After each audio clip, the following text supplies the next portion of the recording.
On Thursday, Bob sat down at the table and looked at his Miller bottle. He decided to just have a six-pack, because he didn't want to get too drunk if things took a turn later on. When the music from upstairs stopped, he realized his wife was almost ready. Usually, Bob worked late on Thursdays because his wife had bachelorette parties with her friends. His parents looked after their daughter, Casey, while his wife had drinks with her Kia workers. Bob usually stayed late at work to finish paperwork and leave early on Fridays for family time. It all seemed perfectly planned. He carved out time in his busy schedule, and his parents lavished attention on their granddaughter. His wife, too, was enjoying her personal time with friends.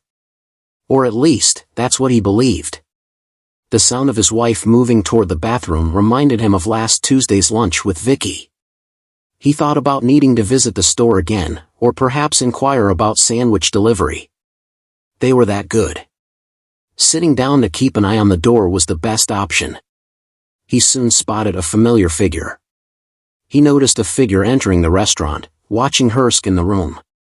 It was Bob Rose, and he waved. She spotted him and made her way over. Vicky was the eldest of his wife's former friends. Bob had always liked her, and noted that she was only one married. She had an act for diffusing tension without being a pushover. He had to admit that Vicky was quite attractive, with her dark wavy hair and fair complexion. She wasn't particularly endowed, but she had a beautiful face and long legs. Her husband Ron saw her as a gift from heaven, and she returned the sentiment, sitting down across from him. Vicky thanked Bob for meeting her. "I understand how busy you are, Bob. I really appreciate your time," she said, fixing him with a serious look. "No problem, Vicky," Bob replied. "Though I must admit, us being here without sharing feels a bit odd. I usually prefer dining with my wife, but since this is about Sharon, I'm listening. I assume you're planning something for her birthday next month?" Bob hadn't expected the sadness in Vicky's eyes when he mentioned Sharon or her birthday. "It might affect our friendship, but if it helps save your marriage. I have to tell you there's no easy way to say this. Sharon has been seeing someone for 2 months. Vicky told Bob, who was stunned. "This has to be a joke," he said to Vicky. "It's not a joke," she replied. "It's been about 3 months. A few months ago Sharon started to get depressed. She's been irritable at work, and when we go out she seems even more bored than usual. After a few more days we got her to open up. She said she misses you and feels abandoned. She also mentioned that you two are just a middle and older married couple letting life pass them by." Just then the waiter came to take Vicky's order. She asked for a Cobb salad and a lemon iced tea. Bob's mind raced with thoughts of his wife's secrecy in their 8 years together. He had been certain his wife would confide in him if she was unhappy. He believed they were always open about their feelings. Even when they disagreed, he turned to Vicky and urgently whispered, "Did she sleep with him?" Vicky replied, "At least not as far as I know. Knowing your wife, she's usually very open. That's why her behavior has surprised me. Bob, you should know something. Almost every woman I've spoken to has said the same thing, you and Sharon." Vicky continued, "I'm sure you've complained about being overwhelmed with life from time to time. When Sharon mentioned it, we all sympathized. She's a beautiful woman, Bob. We told her you should pay more attention to her. Unfortunately, my sister was there that night." "Your sister?" Bob asked, struggling to contain his frustration. "Yes," Vicky replied. "My sister has a different approach to relationships. She suggested that if Sharon doesn't find romance at home, she should look elsewhere. I told her she was wrong, but then some of the others started talking about keeping options open. I think for them it was just talk. None of them were married. Sharon said she'd never cheat on you, but I think my sister's words planted doubts in her mind." Vicky said that Sharon's words had planted doubts in her mind. Bob asked, looking more uncertain than ever about his wife's fidelity. Vicky began by saying that the next week Luke Jonas and his team joined us at the Red Horse Bar. Sharon said she hadn't invited him, but she had mentioned our group's plans to him. Normally it's fun when new people join, but not this time. With Luke around, Bob now had a name to go with the face he demanded, and Vicky noticed his firm tone and smiled slightly before continuing. Luke Jonas is known for chasing women. He doesn't care if they're married or single as long as they show interest. He enjoys the thrill of the chase. Your wife caught his eye from the start, but she hadn't pursued him until that night. Since then, instead of setting boundaries, she's been avoiding him. It's well known that if Luke faces another harassment complaint, he'll be fired. She could shut him down, but she hasn't. They've been seen talking in the cafeteria a lot these past couple of months. I tried discussing it with her, but she got defensive, insisting they were only friends and that Luke listened to her and understood her problems. I asked if she would act the same way if you were present, and she blushed, admitting she wouldn't. Then she got upset, mentioning that you hadn't been noticing her after that. I backed off and kept an eye on things. It seemed like everything had settled. She was defensive, insisting they were only friends and that Luke listened to her and understood her problems. I asked if she would act the same way if you were present. She blushed and admitted she wouldn't. Then she got upset, mentioning that you hadn't been noticing her after that. I backed off and kept an eye on things. It seemed like everything had settled. I thought things were back to normal at work until the incident 3 weeks ago. As Vicky's order arrived, she began to eat while Bob sipped his lemonade. His mind was elsewhere, wondering how she could think he'd be upset about her flirting with another man. He knew he wasn't overly jealous because he trusted his wife. As for not noticing her, he wondered if he'd become too absorbed in his work. There was a big reward waiting at the end of the project, but perhaps he'd pushed too hard. He was curious about the incident from 3 weeks ago. Did he really want to know? For the next 5 minutes they ate in silence while Bob processed Vicky's revelations. He was undoubtedly. She was angry and had no reason to be so close to another man. He could almost understand her logic if he had been more attentive. Maybe none of this would have happened if he had been more attentive. By not telling him about her flirtatious behavior, she had essentially lied to him. Of course it was a lie by omission, but for now he could overlook it and focus on fixing the situation. He would talk to her and share his concerns if she was honest, and agreed to distance herself from Luke. They could move forward, but he hadn't seen any lasting damage. Unless something significant had happened in the past 3 weeks. Tell me what happened 3 weeks ago. How bad was it? He asked, feeling more grounded now. Vicky looked at him sympathetically. This is where it gets ugly, Bob. I took her to the restroom and realized she was more drunk than I thought. When we came out, she was holding her underwear and saying she wanted to feel free. I figured it was the alcohol talking and helped her back to our table. I tried to convince Hannah and Gail to help me take Sharon into my place so she wouldn't go home in that state. But then I saw her and Luke getting too close, bumping into each other, and acting inappropriately on the dance floor after the group dancing ended. The rest of the night was a blur. I saw Sharon slip her underwear into Luke's pocket at the end of a song. Unfortunately, the whole bar noticed and some people whistled. Luke and his friends even kissed her one. Even his friends recorded it on their phones. I was hoping Sharon would pull away, but she didn't. She saw Bob's reaction and Vicky continued carefully. Bob's jaw dropped and he had to excuse himself, standing up and walking away to splash water on his face in the bathroom. He gripped the sink tightly, recalling the night Sharon came home late, around 2:30 a.m., after Vicky called to say she'd be staying over because Sharon had been drinking too much. This had happened before and Bob was always grateful that Vicky and the others made sure Sharon didn't drive home drunk. He remembered their passionate night together afterwards and he sensed something different in her behavior.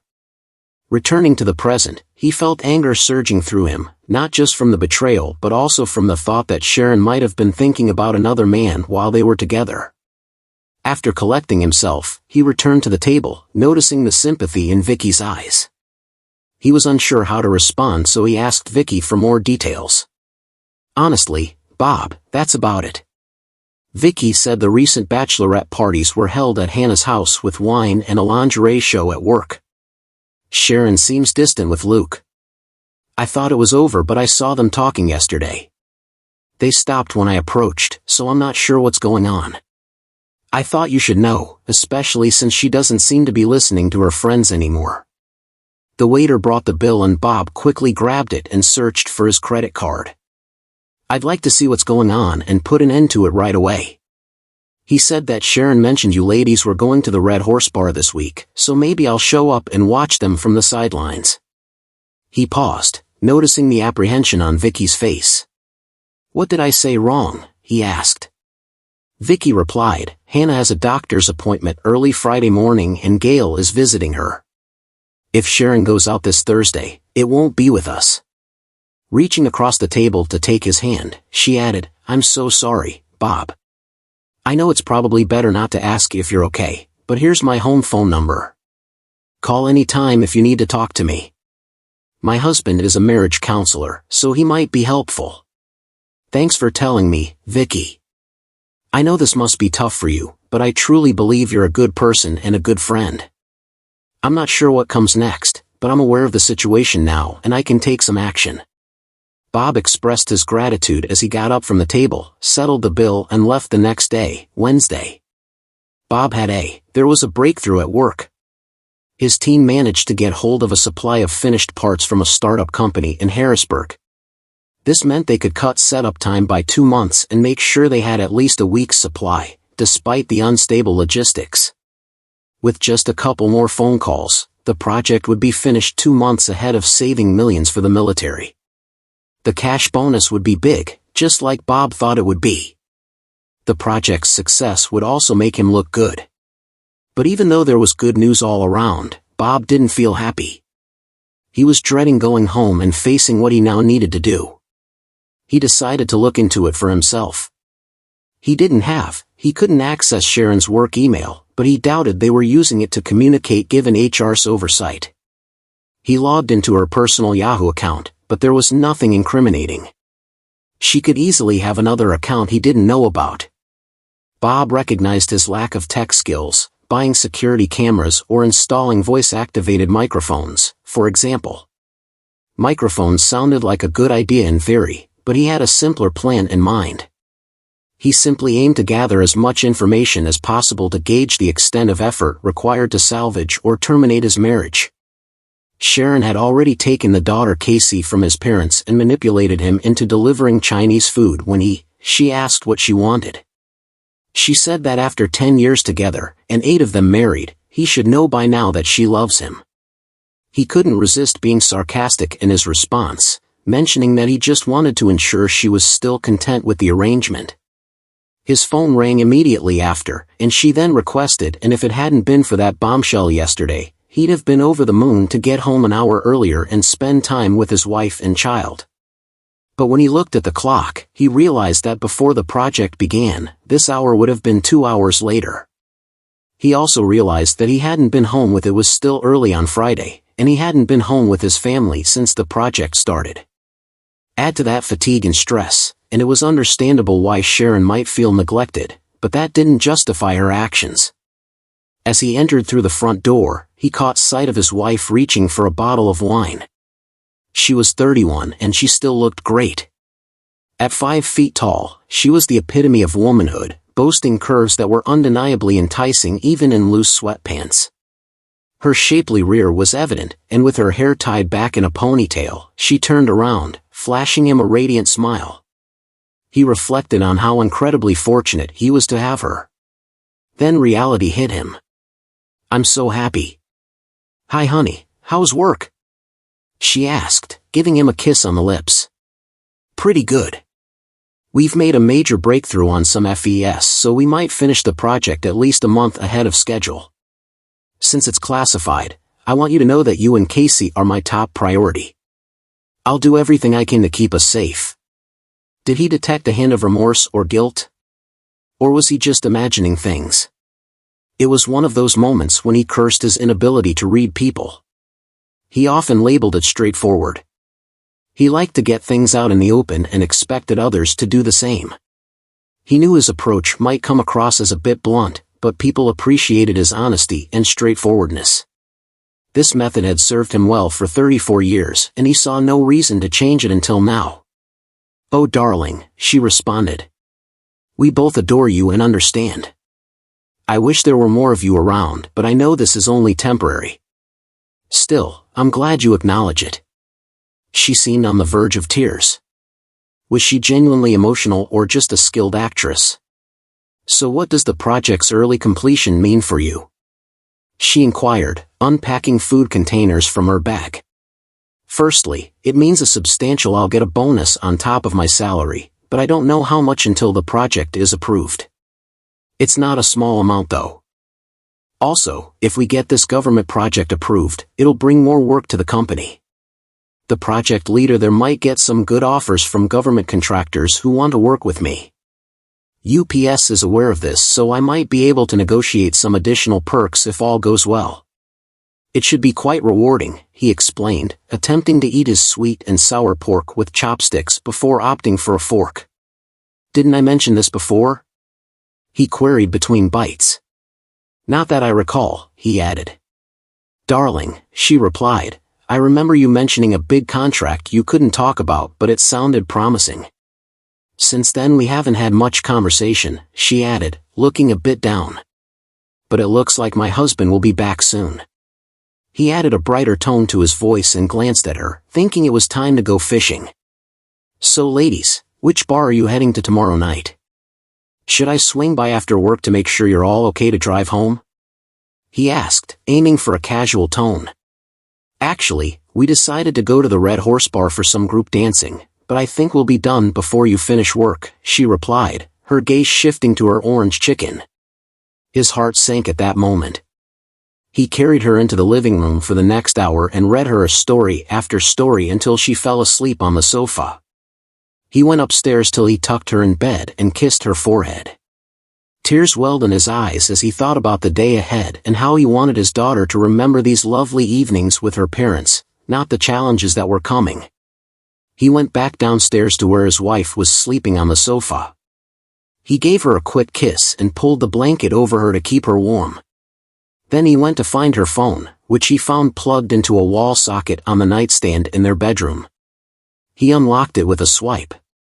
He quickly scanned her text messages, and it didn't take long to find what he was looking for. He then went back and read through their messages from the past 3 months.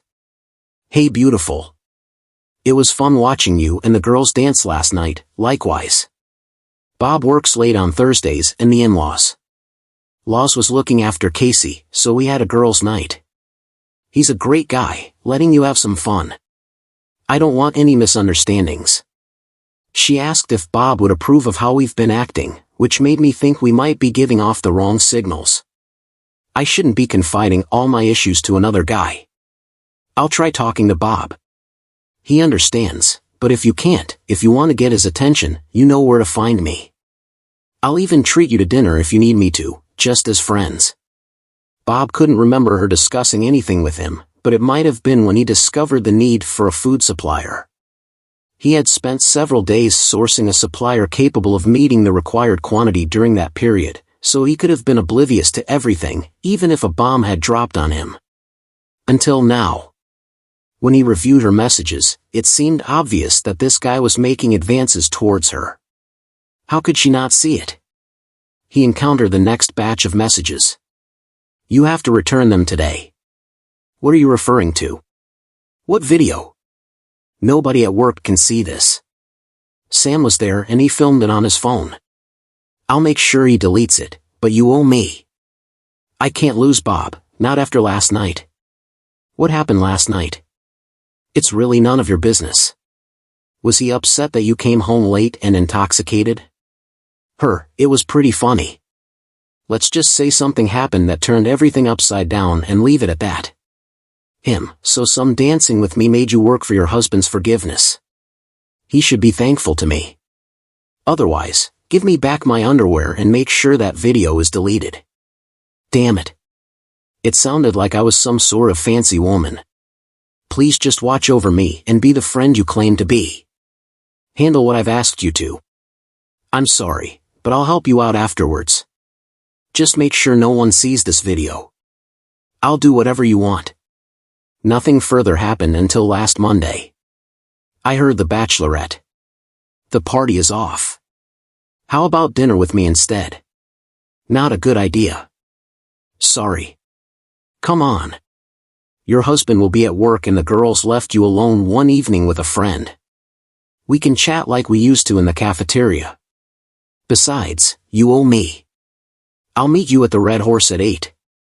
Okay? I'll meet you at TGF at the Sharon. I'd rather not go to a hotel because I don't want to be bothered by drunk idiots. If we drink too much, I'll get a room. I'm just going out for dinner with a couple of friends and I'm grateful to you for ensuring the video never surfaced. It's bad enough that people at work have heard about this. Don't worry about it. If I saw Sam delete the video, it won't be long before someone else does something scandalous and you'll be fine. See you at 8. That's when it hit him. This was likely the end of his marriage. How often had he witnessed his wife going on a date with another man at a hotel restaurant bar? How could this possibly end well? She didn't realize this was crossing a line. She'd closed the messages. He reconnected her phone to the charger, undressed and slipped into bed alone. He didn't sleep for a long time on Thursday. She descended the stairs wearing her little black dress. It was the one she always wore when they out together. She looked stunning. Pausing at the bottom of the stairs, she spotted him seated at the table. I didn't expect you to come home so early today, sweetheart, she said, her tone faltering slightly. We need to talk, Sharon, he replied, his voice devoid of emotion. This is perhaps the most crucial conversation we'll ever have, he said. Please take a seat. She looked apprehensive and reached out for his hand as usual, but he withdrew it. I know there won't be a bachelorette party today. I know you're seeing Luke Jonas behind my back, he began. Please let me explain, Bob said, but he abruptly interrupted, slamming his fist on the table. Damn it, Sharon, listen to me. I can't speak until I've said my piece. She recoiled, tears welling up in her eyes. He regarded her impassively and continued. I know you kissed that guy at lunch. I know you danced with him at the Red Horse. I know you took off your underwear and gave them to him after some suggestive moves on the dance floor. I know you were all over me 3 weeks ago because you were excited about him. I also know you're going on a date with him tonight to a restaurant in a hotel where your boyfriend has already made a reservation. I just don't know if you've already slept with him and I don't know what could have happened. He paused, trying to keep his anger in check. Sharon, you haven't told me the truth about Luke. You haven't been completely honest about your dance and you haven't been honest about going out with the girls. Frankly, I'm exhausted and I don't know if I can trust you anymore. I'm not sure if I want to salvage this marriage, but your actions show that you're no longer invested in the marriage. I've given you 3 options. 1. You can leave with your boyfriend even if you don't sleep with him tonight. This will end our marriage. I won't want to save it. Second finger option 2. We sit here all night and you try to persuade me to work on saving our marriage. It'll be really tough for you to convince me, as I'm not at all convinced by what you say. But maybe you'll succeed because I truly love you and we have a child to consider. I'll give you a 50% chance of success. He raised a third finger, so I'm going to go with option 3. You take me with you tonight to confront your lover in front of me. You demand that he never speaks to or contacts you again. Then you allow us to speak to him privately for at least 15 minutes. This option is off the table. If you don't sleep with him or engage in any intimate activity, you'll earn the most respect and I'll be 100% committed to making this relationship work.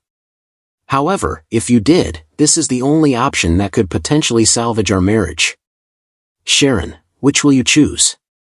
The question lingered in the air for nearly a minute. She seemed to be restraining herself from being sick as she looked at him. Bob, I'm so sorry about everything. I need to talk to you. In response to your question, who will lead you or me? That was unexpected. He hadn't anticipated her opting for the meeting with her lover. He had thought it was almost certain she would sit here all night justifying her behavior. Agreeing to arrange the meeting with her lover was actually. She had some good points, but she was still in the negative. He took the keys and followed her to the car. Out of habit, he opened the door for her and she nearly broke down in tears as he pulled out onto the road. She glanced at him. "I really messed everything up, didn't I?" she asked quietly. "Yes, Sharon, you really did," he replied, keeping his eyes on the road. "What can I do to fix this?" she asked.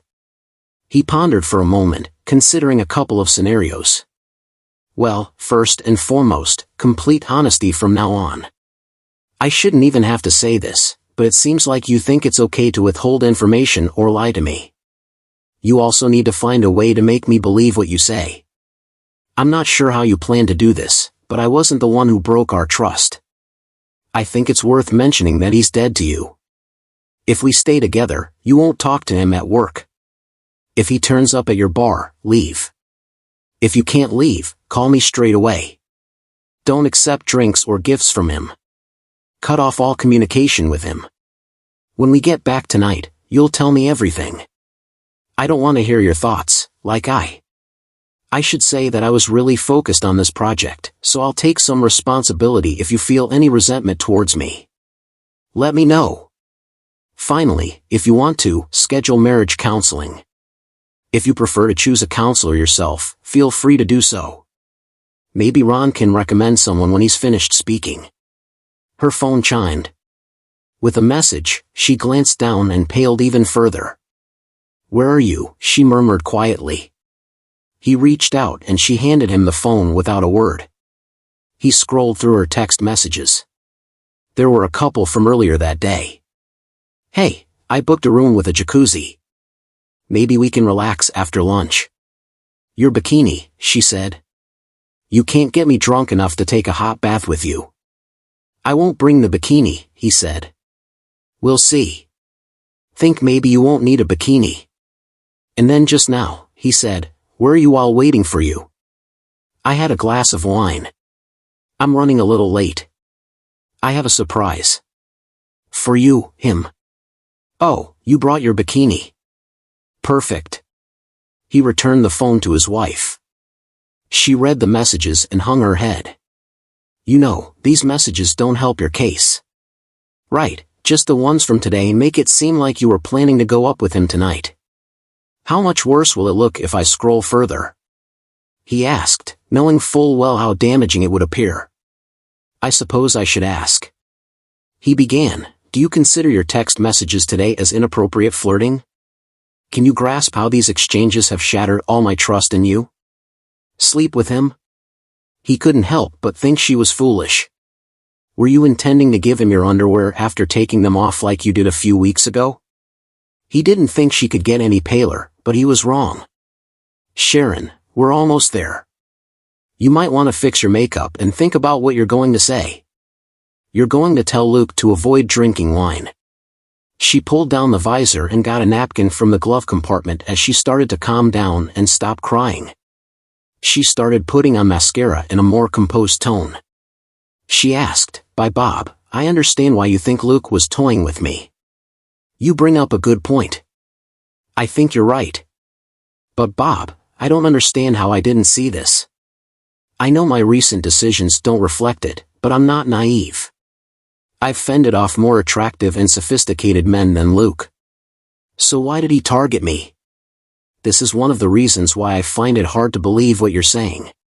He said, "Sharon, you're a beautiful, intelligent woman who should see through this nonsense. That's why I have to wonder. Did you go along with it willingly?" I responded. "Imagine if I picked up some woman at a bar with this guy and lied to you, saying I was just going to dinner with her tonight. No wonder you're so angry." Her color seemed to be returning and her voice grew slightly firmer. "Okay, I messed up and now I have to find a way to fix it. Thanks for giving me a chance." She leaned in to kiss me. But at the last moment, I turned my head, allowing her to peck me on the cheek. "I'm not over this. Not in the long run." She looked at me almost shocked. We usually showed a lot of affection and she had hoped we could get back to that. "What should I tell him?" she asked as we pulled into the restaurant parking lot, finding a spot. I turned off the engine and let my anger simmer. "What do I want you to tell him, Sharon?" Our relationship is barely hanging on because of your actions with that idiot. You two have shattered it. The heart of our marriage is our daughter. She could end up spending Thanksgiving with you and Christmas with me. I want to make this clear. So tell him whatever you want." She sat quietly for a moment, then sighed and opened the car door as we approached the restaurant and the hotel. She took a step as if reaching for my hand. I didn't pull away, but I didn't welcome or touch either. We entered, and a pretty red-haired girl stood behind a small kiosk, asking if we were a party of two. Before I could respond, my wife and Ed stated that we were meeting someone who was already present. The hostess acknowledged her statement and suggested we take a look around. I didn't know what the person looked like, so I relied on my wife to guide us. She lightly nudged me with her elbow and gestured. A girl with red hair stood behind a small kiosk asking if we were a party of two. Before I could respond, my wife and Ed said we were meeting someone who was already there. The hostess said we could take a look around. I didn't know what the person looked like, so I relied on my wife to guide us. She nudged me with her elbow and gestured. She walked towards the table and stopped, without bothering to sit down.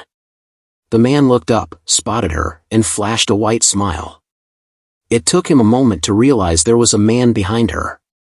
When he noticed me, his smile vanished, and his eyes narrowed. "This is Robert, my husband. Luke, he's a bit worried about our relationship. I've given him reason to doubt my fidelity for the first time in our marriage. I'll work hard to repair the breach of trust caused by my relationship with you. I want nothing to do with you. There's no reason for you to call or text. I also want to make it clear that I don't want to hear from you in any other way. I take full responsibility for getting to this point, and I've decided that I want to end it. My husband knows about what happened at the Red Horse Bar. I'll do everything I can to salvage my relationship with him, including informing HR of the entire situation tomorrow. I'll let them know that any attempt to engage me in non-work related conversation will be unwelcome. I don't want to talk about work anymore. I'll just sit at the bar while my husband talks to you." She turned away, kissed me, and then looked into my eyes and whispered, "I'm truly sorry." I couldn't help but glance at her as she walked to the bar. Everything had turned out even better than I had anticipated. I sat down opposite the embarrassed playboy and couldn't help but size him up. He had dark hair and was slender and impeccably dressed, which made him look attractive, but I've never been good at judging men. He was probably around my height, but it was hard to tell while he was seated. I couldn't help but notice his lingering gaze. On the glass of wine on the table across from him, that almost confirmed my suspicions. It was time to keep my cool. I knew roughly what I wanted, but I had to figure things out as I went along. Quick thinking wasn't my strong suit, so I thought it'd be a surprise to see her in a bikini. I said with a half smile, "Do you really believe she?" He told me everything. I smiled back. Now that this guy was in front of me, I felt pretty composed. I could handle this. I've known this woman for 10 years and I've been married to her for 8. I think I understand her better than some guy who's been chasing her for 3 months. I kept smiling. The waiter came over and asked for my drink order. I told him I wanted a double Johnny Walker on the rocks. He said, still smiling, that she certainly knows how to please a man. He glanced at the glass of wine he'd already ordered for her. "Yes, that's true." This time, I grinned at him. "But I don't think you're speaking from experience." He showed me some photos and joked, laughing. I thought this guy was trying to provoke me.